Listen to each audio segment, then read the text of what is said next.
The Canadian government has put out a discussion paper about a clean energy standard. I'm going to talk to economist Jason Dion, who is the mitigation research director at the Canadian Climate Institute. So welcome to the interview, Jason. Thanks for having me. So what is the government doing with this discussion paper? And maybe you could start by giving us a little bit of an overview about what a clean energy standard is, or clean electricity standard is. Yeah, so the government made a commitment last year to have a net zero electricity system by 2035. So that means that whatever emissions by 2035 would be created by the generation of electricity, so mainly from the combustion of natural gas or coal, would be fully offset. So there'd be net zero emissions. So any emissions we're putting in the atmosphere, we're taking out an equal amount. So that's the plan, is to get to this net zero by 2035 in electricity. And as part of that, part of getting there, they committed to implementing a clean electricity standard. So this would be, I think that remains to be seen exactly what it would be. There's some different ideas of what that could look like. And they recently put out a discussion paper and asked for some comments and feedback that posed a number of questions and sort of flagged a number of areas that this could get into, and that some design considerations that'll come up. So that's the context for this. So is it likely that this standard will be applied to electricity that's imported into the country or even between provinces, that it has to be certified in some way? I know British Columbia was talking about a clean electricity certificate, maybe something along those lines? Yeah, I think that's a good question. The treatment of imports and exports in that is a tough detail. And I think at a higher level, though, what we're sort of focused on here is that all electricity production in Canada would be net zero. So there is the question of, well, if we're importing some electricity from the United States, is that net zero? It's an important question. At the same time, electricity is not as highly traded as it is in some other energy sectors. So something we need to think about, but it's maybe not top of mind as kind of the most important concern. But there are some tricky questions there. And California ran into this with its cap and trade program, where they sort of put their finger on this problem of resource shuffling, where their neighboring jurisdictions were selling them their clean electricity, but they would just sort of set aside the dirtier parts of electricity for themselves. And this sort of mixing and matching to kind of, well, you can have the clean stuff and we'll keep this other stuff. All that matters a lot, but it's sort of a kind of smaller design question in the bigger context of, okay, what is this clean electricity standard for Canadian electricity, and how is it going to work? Now, the current grid is about 83%, something like that, either no emission or low emission. So hydro is 60% and nuclear is 17%, and the rest is, I guess, wind and solar. So we got about 17% that is, maybe still either coal or natural gas.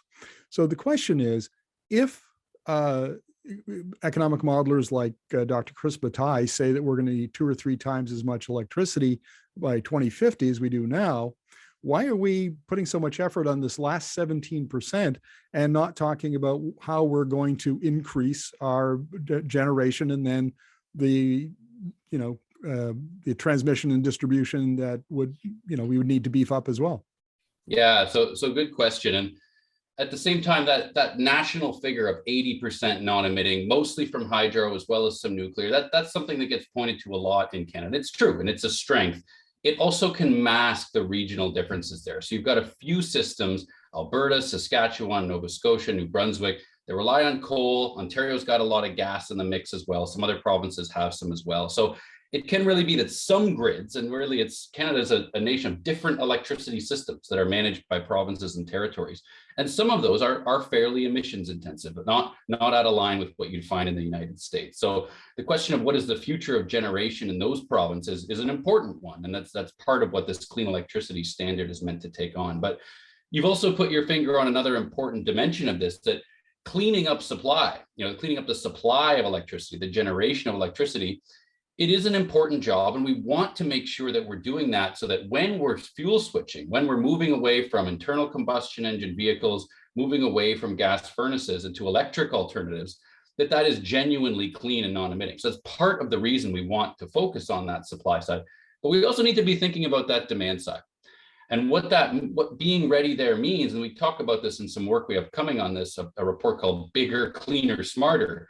Cleaner is only one of those, and bigger is another important one. And our research has shown here, we've looked at a number of the key modeling studies, that supply by 2050 by net zero would have to be about 1.5 to 2 times bigger than it is today. So that's not as big as some estimates that you hear. But in terms of capacity, which is the ability and sort of the kind of nameplate ability of different facilities to produce electricity, that has to grow by 2 to 3 times. And that's because wind and solar tend to be intermittent. So we've got a lot of building to do, and we've got a tough task ahead to ensure supply is big enough to meet the demand that's coming from electrification. That's certainly something we can't forget in the mix of this. But just to sort of answer your question in full, the reason that we often focus on this production timeline and cleaning up electricity as demand is starting to pick up due to electrification is because we want to make sure that supply is clean. We also, though, find that in a lot of studies that look at this across the whole economy, that electricity is one of the sectors where it happens first. So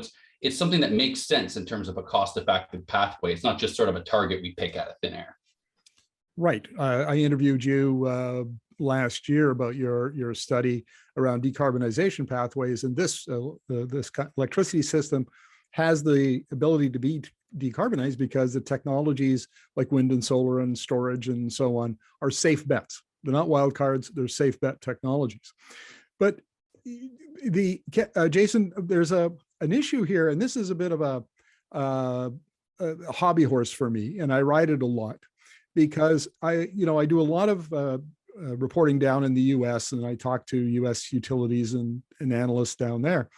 And for them, that electricity system is top of mind. It's a big national conversation. The utilities are into it, the regulators, there's a lot of conversation, and there's tens of billions of dollars being put into the modernization of the power grid. And here the federal, in Canada, A, we're not having the conversation.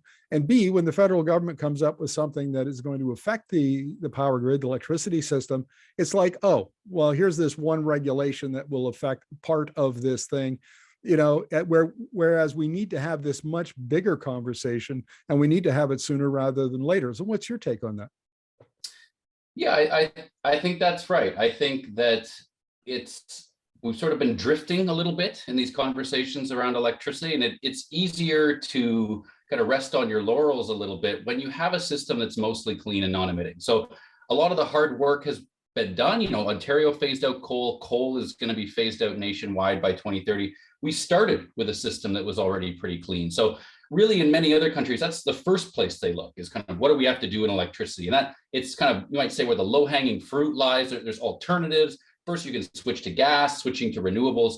So we haven't had to focus on this in the same way because we've already made such good headway. But that target of net zero by 2035 is really going to focus minds, and a regulation that's going to kind of put some teeth behind that and make it clear that no, net zero by 2035, I think is going to sort of sharpen and focus the conversation here. But at the same time, what we'll emphasize in our work is cleaner is not enough. We have to ensure the systems are bigger in order to meet that growing demand from electrification. Because from our view, one of the worst outcomes here is if demand is starting to pick up and come online and supply is slow to catch up, which can create problems for reliability, for prices, and that risks undermining support for the whole transition. So we want to make sure that we're focused on that supply side. And I think we'll start to see that conversation picking up as that 2035 target comes into focus. And as we get clarity on, okay, EVs, heat pumps, these things are coming online and we need to be ready.